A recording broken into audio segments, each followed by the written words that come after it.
course. Okay, so welcome back. And what I want to do now is I want to jump into our celebrity interview. I'm going to go ahead and stop sharing there for a moment. So our celebrity interview this evening is Amy Johnson. She's from Freudenberg Medical. We had Nathan Adair on a few weeks ago. We've got a sort of a rare opportunity.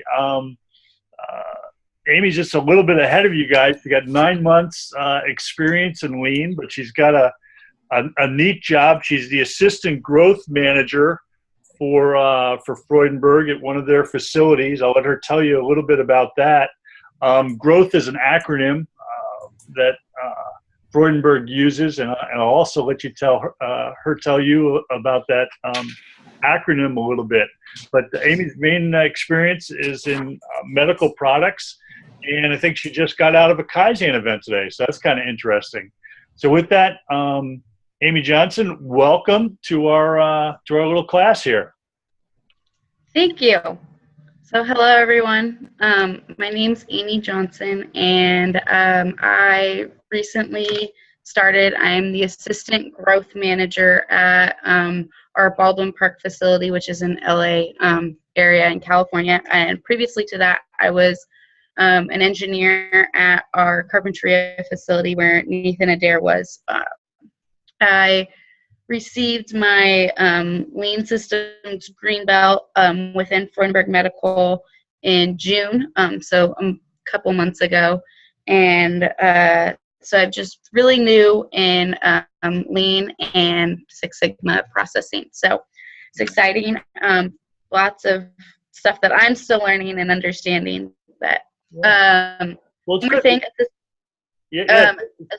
So the assistant growth manager, growth stands for getting rid of waste through team harmony, and that is the lean process that Freudenberg Medical decided on, I think in 1994 or 1992, and we just use that acronym to use for all of our lean systems and processes. Right. So Amy, so you're assistant growth manager. Can you tell us a little bit about your lean journey? Like what is it that turned you on to lean, or sort of how did you get started? You were an engineer, and all of a sudden, boom, here you are, assistant growth manager. Yeah, so I actually got my undergrad at Cal Poly in San Luis Obispo as a biomedical engineer, and I didn't know anything about industrial engineering, and it probably would have been a really good fit for me as well. So when I got my job as a project engineer at Freudenberg Medical, we have a requirement to have 100% of salary employees go through white belt training within Freudenberg Medical. So I attended white belt training, and in there I learned about the 7 deadly wastes, about 5S, about Gemba and Kaizen and Pokeokes and Jidoku and a few other terms, and really just loved everything that I was learning about. Just caught on to it, just wanted to apply as much as possible to my day-to-day job as a project engineer, and was able to do some of that. However, I was not able to do all of it and focus my job entirely on learning lean and learning processes. And so when I was trying to get my green belt certification, I just ran into a lot of issues just with the time committed to do it with my day-to-day job. And after about 2 years of just trying to get more information, get more insight, I had actually a management change. I got a new manager and had been continuing to express interest, and it was finally opened up the opportunity that I was able to get and pursue my green belt. So I got my, I went through green belt training in November, and then after that was in 4 different Kaizens at Carpinteria, and I led one. And then from that, I accepted a role as the assistant growth manager here. It was just the perfect opportunity of a job and something that I wanted to do long term, I'm looking into doing operations and management, and to have any lean and Six Sigma background is a requirement for manufacturing. I don't think they should have anyone in a role with that without lean experience, because you just don't understand how to improve operations as we all try to get more competitive, and just driving costs or processes from batch to one piece flow. So when you were so you've been in four Kaizen events and one as a leader. What was that leadership experience like? Did you have problems? Was it pretty straightforward? Was it just like they taught you in the classes, or was it something different? So, of course, leading is always something different than actually just going through and doing stuff. Of course, with leading, you have people that have different opinions as you, and you see the project and you've worked through it, and I spent about a month collecting data, and then I spent another month just analyzing the data and continuing to collect more data. And then by the time we actually got into our Kaizen, our 2-day event, I had spent almost 3 months looking at this data and understanding it and understanding the problem, and had come up with all these solutions in my head to identify the root cause. However, when you get into the event, all these people, they've looked at this and they've seen this problem, but they've dealt with it for 15 years. They've dealt with it for 5, 10, 15 years, and they know it's a problem, but they don't know all the data that is associated with the issue. They don't understand what the root cause of it is. And you have your ideas, but really understanding the root cause and having a team to develop that and identify applicable solutions to problems that are at hand, and actually the biggest problem, is super eye-opening and just really beneficial. So the event that I led was a SMED event, which stands for single minute exchange of die. So reducing changeover time in our molds. And it was just crazy, because to define what a changeover stands for is everyone in the event before going into the event would have said, oh, it only takes 10 minutes to swap out a mold. But SMED, and the way that we identify it, is from the last finished good part to the first finished good part. And that, we found out, was anywhere from 15 minutes to 6 hours. It was so large, and everyone was saying, oh, no, it's just 15 minutes. But looking at the data and getting everyone on board with what the definition of changeover was, and understanding what's going on within a changeover and all the variation of that, it was great to just get a team to understand it, to all agree on how to fix it, and then go out and fix it. We actually had a 50% reduction of our changeover in the first month of implementation of our solution. Wow, excellent. So Amy, what's your current lean challenge? You've just sort of taken on this new role. What's the challenge here that you're so I'm in a new site. I don't know a single person. I've been here for a month. So everyone I know that I've only known for a month or less, and we have not had an assistant growth manager here on site since 2014. So it's been 2 years since they've had anyone on a day-to-day basis on site, understanding lean, being an expert in Lean Six Sigma, and being able to walk the talk and share information. So there's a lot of questions. There's a lot of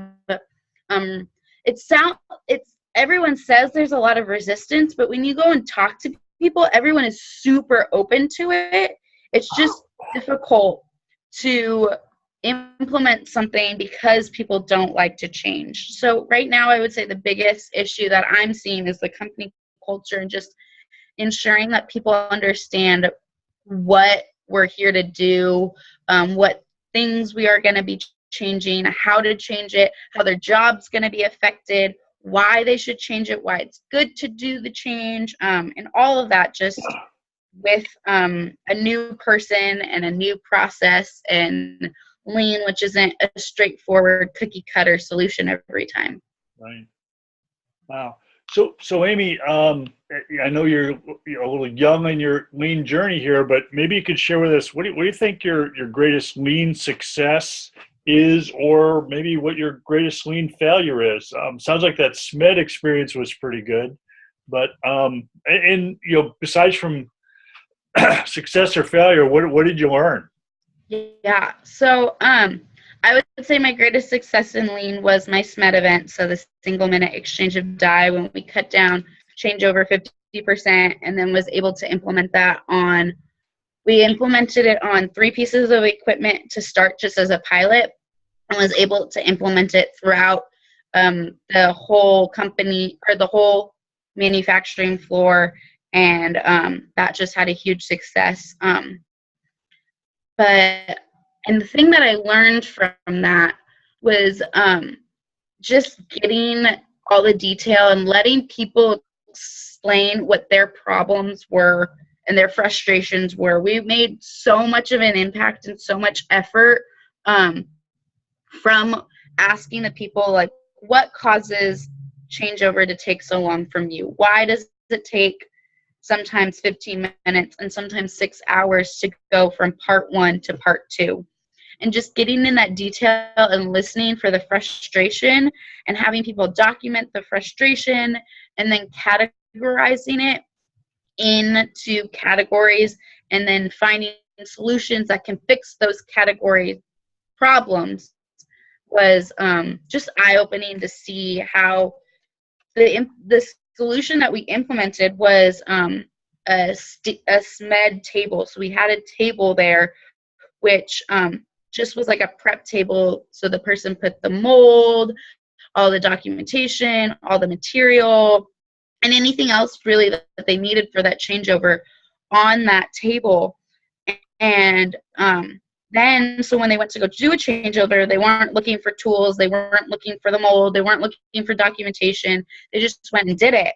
And so that just was just amazing, and it was not what I intended. I intended we were going to do something totally different. I don't even remember now because it was a while ago, but just being able to do that and see the results and then go from that and implement it on all the other machines and have the implementation of that extend and be so quick, it was just really, really valuable to see. Yeah.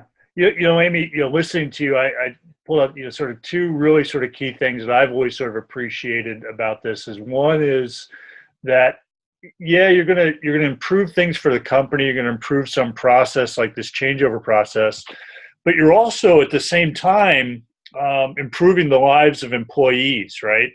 And their work life, and you said like collecting these, just the frustrations. What's making this job problematic, and you're going to help them improve that or fix that or alleviate those things, I think is a huge breakthrough. And then the other thing you said, as a leader in the Kaizen event, being able to let go of some of your preconceived notions is what the solution, might be or should have been, right? You're talking about how, you didn't even sort of remember what you pre-assumed the solution was going to be walking in there, but then you're hit by this. I had my phone on there. But you get hit by this, wave of, I don't know, empathy or hearing these issues and the problems, and you come out with solutions that are even better than what you could have thought of yourself, Yeah. Yeah. So that was excellent.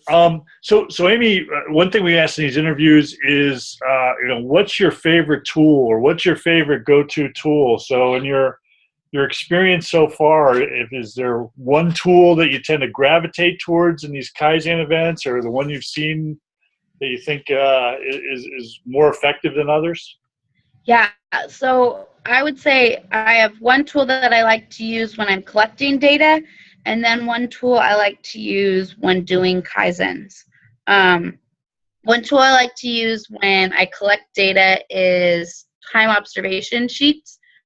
So that gets into the nitty-gritty details of what's going on in the process. You can see so much from doing a time observation for 12 to 15 cycles on either a press, a process, even a business process. You can just see so much, and you can see if there's variations. You can see if there's not a standard process. You can see if people get distracted. You can see if there's like a huge problem that like maybe the mold's not running the way that it should be. You just can understand all of that. And then I would say for Kaizens, my favorite tool to use is, I've heard them called a bunch of different things, but I like to call them impact and effort charts, where you categorize all the solutions to the problem and you rate them on if they're going to have high impact or low impact, and then if they're going to have high effort or low effort. And then you take the ones that are going to have high impact and high effort and you implement those, so then you know you will get the biggest bang for your buck in fixing those problems. So yeah, that's a really good tool, and I like that myself. I guess on the I'm also always amazed. I like the time observation sheet approach, and I'm always kind of amazed at how little data you have to look at in order to make some really good observations. You're talking about like 12 or 15 cycles. I think sometimes at Toyota they talk at looking at even just 5 or 6 cycles, to sort of get an idea of what's going on, and looking at some of what the standard times are and the highs and the lows to get an idea of what's happening in a process. So I think those are 2 excellent tools. Mm-hmm. Yeah.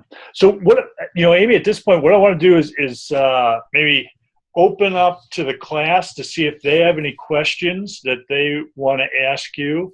And if you do have a question for Amy, I'm going to ask that you go ahead and raise your hand, and I'll go ahead and recognize you, and we'll take it from there.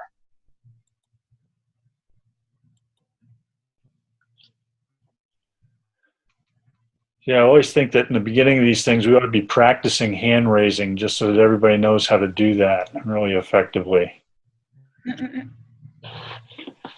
So somebody help me out with a question here.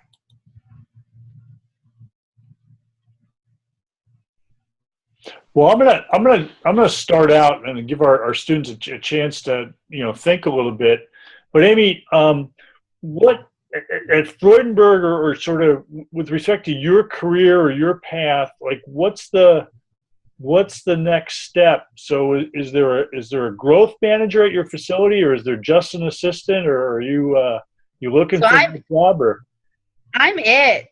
We have a vice president of growth, and he is a master black belt, and so he is currently required to come to all the events that our site wants to lead, because I, according to our Freudenberg standards, am not capable of leading just because I have my green belt and I need to get my black belt. So the next steps would be for me to get my black belt, which is I have to read 25 books and be in 28 events within, some of them are on site, some of them I have to go to other sites, some of them I have to do outside of Freudenberg Medical, and I also have to attend some training or do personal coaching with a master black belt in order to receive my black belt. Then once that ends, I can either see if I can get into the, instead of being the assistant, be the growth manager on site. I haven't really fully understood exactly all in detail what that is and what that entails and what that includes. Another path that I would like to look into would be a supervisor on the manufacturing floor, in regards to seeing what processes we can improve, and just being there on the day-to-day to be the go-to person for all the issues, and being able to run Kaizens on the shop floor and document them. So whether that's any type of supervisor or manager on the floor is a possibility for my next role. long term, I would like to be an operations manager, director of operations, more of the operations side in manufacturing. Probably will stay in medical my whole career, just because I did biomedical and just love the ability that medical products can have on individuals' lives. And yeah, no, that sounds really good. As they, a couple things that sort of stuck out for me. So you have to get your black belt, you have to be in like 28. You said 28 events. 28 Kaizens, which range from 2 to 5 days. Yeah. Wow. And then read 25 books, I believe. Yeah, and you said some of those had to be outside Freudenberg. The yes. Yeah, so I believe I'm required to do one event with a different, whole different company. We have some companies that we partner with. I don't know any details about that just because I started a month ago with this role and still figuring all that information out. Well, I'll tell you, I'm not exactly sure what the partnering requirements are, but I know in the Cal State University system can use all the help we can get, and we'd love to have some outside folks come in and help us. We try to do, like, I know when we do our Kaizen events at Cal Poly and in other CSU facilities, we always try to invite some outside people to participate, in those events. And if you're around, I'm sure we got some campuses somewhere around LA. I don't know. Yeah, there's got to be something. I mean, I would not mind driving up to San Luis Obispo. Yeah. I could definitely. I went to Cal Poly, San Luis Obispo, so I would not mind going up there again. It's a nice place. So with that, any other questions for Amy from our class here?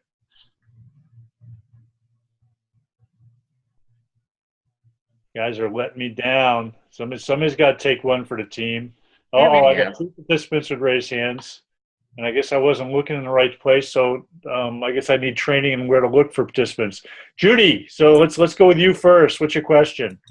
So Amy, it sounds like you're doing an amazing job in a pretty stressful situation. Being originally pretty new to Lean, and then now you're in a new facility where you don't know anybody very much. When you're working on these projects, and it seems like the odds are pretty stacked sometimes, how do you cope with some of that frustration and resistance that you said you encountered? How do you keep yourself sane while you're doing it? That is an excellent question. We at Freudenberg Medical, so we're a privately owned family company, and so it's like a family. I joined this company, and I feel like I'm already adopted in the family. Like our general manager had everyone over for a party last Saturday, and so it's actually been amazing just the conversations that I can have with people in events, just being able to say, like, I don't see how you're making that connection, or can you explain to me where that data is coming from, or can we walk through this, and just being able to use my ears and my eyes to see things and then hear them and then understand them and ask more questions. Definitely gotten some pushback from people who are just resistant to change, or just not don't have a white belt certification, so don't understand even what Lean is, don't have any knowledge of it. And so it's just getting them information and explaining it to them in a way that they can understand it has really been my hope and my focus and my goal. What keeps me sane is that my boss is really, he doesn't have a lot of Lean knowledge, but he has really good communication skills. So I can go to him and talk through a bunch of things with him when I run into issues. So does that answer your question, Judy? It does. Thank you. All right, I was getting a little intimidated just hearing what you were up against. Yeah. That, No, that sounds like there's a really human dimension there. Yeah, it's super intimidating, but my fiance keeps telling me, he's like, how do you bite an elephant? Or how do you eat a whole elephant? You eat it one bite at a time. I'm not going to tackle every single problem today. Today, my focus was the Kaizen that I was in. Tomorrow, my focus is going to be doing white belt training. Next month, my focus might be in white belt training. It might be observing a process. It might be collecting data. It might be training someone on how to do their job that relates to something new that we implemented. I'm taking it one day at a time. I'm taking it one step at a time. When I run into issues, I usually document them, think about them, and if it really becomes a big problem, then I can bring it up to my boss or the person that the issue was with, and I've just nice and slow. I think a lot of with lean is so many people like to go super fast, and it's calming down, taking another just breath of fresh air and looking at it. So that's great. Thank you. Let's see, Xiao Dong, we were in a Kaizen event just a few weeks ago. What question do you have? Yeah, that's right, Dr. Elson. And Amy, thank you so much for sharing your experience. My question is more focusing on after you had done the Kaizen and you identified the solution, what are the things that you see? Because over here, what we've seen is it's all good for the first couple of weeks, and as it moves on, you started to see people reverting back to their old practice. And so I was just wondering what kind of experience you can share about how to maintain that that improved process. that is a great question. And I've heard that a lot, and I've seen things that go really well, and I've seen things that don't go well. And where I've found the things that go the best is you create it valuable for the person who is doing the work. So in the in a specific the SMED event, we had our supervisor of the molding operations fall in love with the process. She was just like, this is the best, this is awesome, this is great, just went on and on and on and on and on about it. And so we got her on board, which didn't take much work. Sometimes it takes more work to get someone on board, but once you get the person who they all report to on board, it's a lot easier to see things implement and stay implemented, because you don't have to follow up with the people who aren't doing it. You follow up with their manager if it's a problem. Like the first time you follow up with a guy and you go, hey, why didn't you record this? I saw you do a changeover and you didn't follow the procedure and document this. If that's a consistent problem, then you follow it up with the manager. And if she believes the data is valuable, if the process is being useful, she'll just clear it for you. So that's my advice, is you make it easy and useful for the person who is doing it. I like that. Make it easy. Also, there's that get that management buy-in, is also important. But yeah, thank you. Let's see. Any other questions for Amy? Okay, I'm going to go ahead and ask a final question to wrap this up, Amy. So you're relatively new to your lean journey, but we've got some people here in this class that are also very new to the lean journey. This might be their first exposure. So what kind of advice do you have for people just starting out in this area? I have try and fail. Failure always helps me learn. We had an event yesterday and today that yesterday I thought, okay, we're not going to get anything done. We're just going to keep doing what we're doing, and we're not going to come out with any solutions. But we found out yesterday that what we were looking at wasn't what people wanted to look at. So we kind of started over today and went a whole different path and got a solution that we all believe that is easy to implement and will fix the problems that we're seeing. So just being able to let everyone in your Kaizen, everyone who has a voice, to pose their ideas, to test things out, try them, and be willing. That's not it. That's not going to work. Let's try something else and go back to step one. It's definitely hard, and sometimes people just resist it. They go, "We've already wasted so much time. Why don't we just do something?" But if it's not going to fix the problem, then it's not worth spending your time on it.